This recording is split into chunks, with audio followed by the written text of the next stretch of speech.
जोहार, नमस्कार।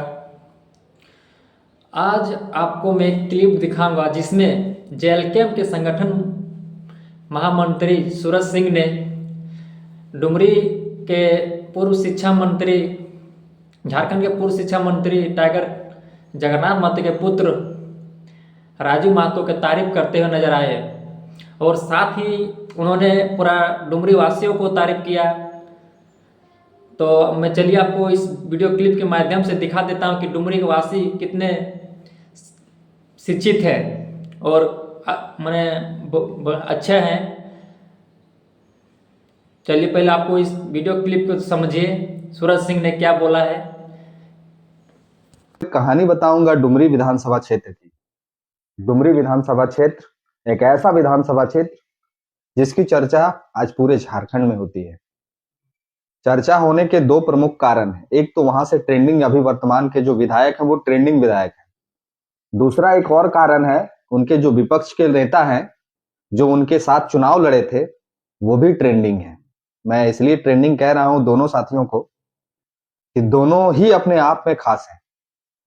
एक वो है जो 1932 की बात डंके की चोट पे किया करते थे और एक अभी वर्तमान के वो हैं जो ये भी 1932 की बात डंके की चोट पे किया करते हैं। दोनों में बहुत सारी समानताएं हैं।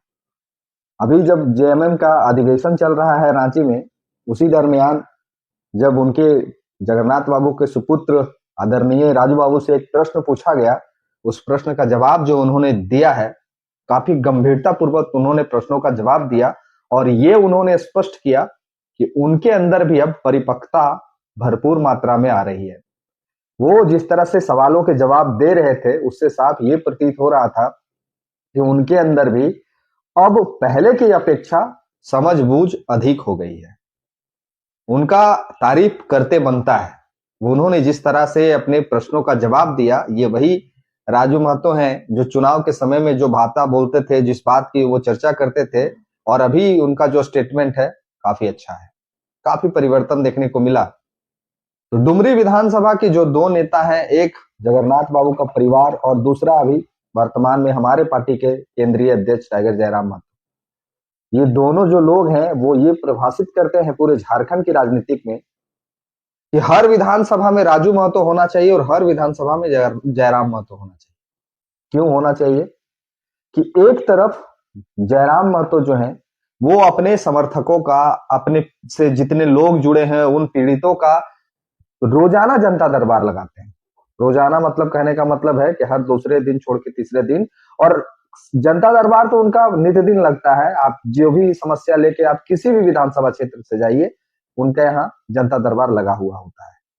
वहीं दूसरे तरफ जो चुनाव में हार गए कुछ वोटों से, राजू महतो जी का परिवार और उनका पार्टी, ये भी नित्य दिन जनता दरबार लगाते हैं और समस्याओं का समाधान भी करते हैं।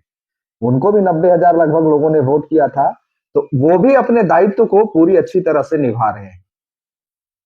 जब उनसे ये प्रश्न किया गया कि आपके पिताजी के पुण्यतिथि पे रोका गया, तो वो स्पष्ट भाषा में जो कहे, बड़ा अच्छा बात कहे। वो कहे कि मुझे जानकारी नहीं थी जिसने रोका, मुझे जानकारी नहीं थी जिसने रोका, क्यों रोका ये उचित नहीं है। उन्होंने ये भी कहा कि जैसे विनोद बाबू को हम लोग आदरणीय गुरु मानते थे और उनको गुरु मान के अपने एक मेले का आयोजन कर रहे हैं और उस समय से अभी तक करते आ रहे हैं, उन्होंने चैलेंज भी प्रस्तुत किया आदरणीय विधायक डुमरी के लिए कि आप भी, अगर आप जगन्नाथ बाबू को गुरु मानते हैं, अगर जगन्नाथ बाबू के लिए आपके मन अंदर में मान सम्मान है, तो आप भी उनके लिए एक स्थल का चयन करें और वहां आप भी उनको सम्मानित करें, उनको मेला, उनके नाम से मेला लगाएं। ये बहुत बड़ा बात उन्होंने कहा और बहुत बड़ी चैलेंज दे दी डुमरी विधायक के लिए। हमारे पार्टी के जो केंद्रीय अध्यक्ष हैं उनके लिए ये बहुत बड़ा चैलेंज है। उन्होंने जो बात कही वो कहीं ना कहीं बहुत सोच समझ के, एक जैसे कहते हैं ना कि परिपक्व राजनीतिकार का जो बयान होता है, वो बयान उन्होंने दिया और ये होना चाहिए। अगर जरा सोच के देखिए, मैं आपको डुमरी के बारे में ये सारी बातें इसलिए बता रहा हूं क्योंकि झारखंड में 80 विधानसभा और हैं और 80 विधानसभा का ये कहानी है कि चुनाव के समय में 2-3 दल के नेता लड़ते हैं चुनाव के समय में 2-3 दल के नेता चुनाव में लड़ते हैं और 2-3 दल के नेता के अलग अलग पार्टी होते हैं, अलग अलग कार्यकर्ता होते हैं, अलग अलग वोटर होते हैं। लेकिन जैसे ही चुनाव समाप्त होता है, चुनाव में जो लोग हार जाते हैं वो क्षेत्र से गायब हो जाते हैं। जिस तरह से नित्यदिन अभी डुमरी में, चाहे वो राजू महतो हो चाहे जयराम महतो हो, जिस तरह से ये दोनों जनता दरबार लगा रहे हैं और जन समस्याओं को सुनने का काम कर रहे हैं, जरा सोच के देखिए कि आपके क्षेत्र का भी अगर हारा हुआ विधायक जो हार गया है, अगर वो भी इसी तरह से काम करता तो शायद आपके क्षेत्र में जीता हुआ विधायक मजबूर हो जाता काम करने के लिए कि नहीं, हारा हुआ विधायक जनता दरबार लगा रहा है, जन समस्याओं को खत्म कर रहा है, तो हमको भी बढ़ चढ़ के काम करना चाहिए, हम कहे कि यहाँ के विधायक हैं। लेकिन हारने के बाद विधायक, जितने भी विधायक क्षेत्र से हैं, वो गायब ही हो जाते हैं। किसी भी विधानसभा में नाम उठा के देख लीजिए, एक विधानसभा का नाम आप लोग बताइए जिस विधानसभा में हारने के बाद, चाहे किसी भी, मैं जेएलकेएम का बात नहीं कर रहा हूं, मैं आजसू का बात कर रहा हूं, मैं बीजेपी का बात कर रहा हूं, मैं जेएमएम का बात कर रहा हूं, मैं अन्य सभी पार्टियों के बारे में बोल रहा हूं। जिस जिस विधानसभा से इनके प्रत्याशी, चाहे वो कांग्रेस हो, चाहे जिस जिस विधानसभा से इनके प्रत्याशी हार गए हैं, वो क्षेत्र से गायब हो जाते हैं, जनता की समस्याओं को सुनना बंद कर देते हैं, कनेक्टिविटी लोगों से दूर हो जाती है। तो कम से कम ये सब मामले में डुमरी के जो 2 लोग हैं वो तो कम से कम ठीक है। जिस तरह से चुनाव में राजू महतो अपने लोगों के लिए लड़ते थे, आज भी वो अपने लोगों के लिए लड़ रहे हैं। जिस तरह से टाइगर जयराम महतो जी अपने लिए, लोगों के लिए चुनाव के पहले लड़ा करते थे, आज भी लड़ रहे हैं। क्या आपके क्षेत्र का हारा हुआ विधायक आपके लिए बात उठा रहा है? क्या आपके क्षेत्र का हारा हुआ विधायक आपके लिए समस्याओं का समाधान के लिए कोई पहल कर रहा है? नहीं, इसका प्रश्न नहीं होगा। आपके क्षेत्र में अगर कोई कर रहा है तो गाइड करिएगा, लिखिएगा, हाँ हमारे क्षेत्र में हारा हुआ विधायक भी है, जो कुछ वोटों से हार गया है, वो क्षेत्र में एक्टिव है। इवन मैं सिमरिया की बात करता हूं, सिमरिया विधानसभा में जेएमएम से चुनाव लड़े थे मनोज चंद्रा जी सिमरिया से विधानसभा से चुनाव लड़े थे और 4000 वोट से हारे थे। इनका चुनाव के समय में मजूरहंड इटखोरी का दौरा नित्यदिन हुआ करता था। जैसे ही चुनाव समाप्त हो गया, मजूरहंड इटखोरी के लोग से कनेक्टिविटी ही टूट गया। कभी ये पहल नहीं करते हैं, कभी ये नहीं सोचते हैं कि हम अपने क्षेत्र में जनता की समस्याओं को जाके सुने, मजूरहंड के बाद लोगों की बातों को, भावनाओं को सुने, इटखोरी के भावनाओं को सुने कि वहां के लोग किस अवस्था में, किस पीड़ा से प्रेरित हैं।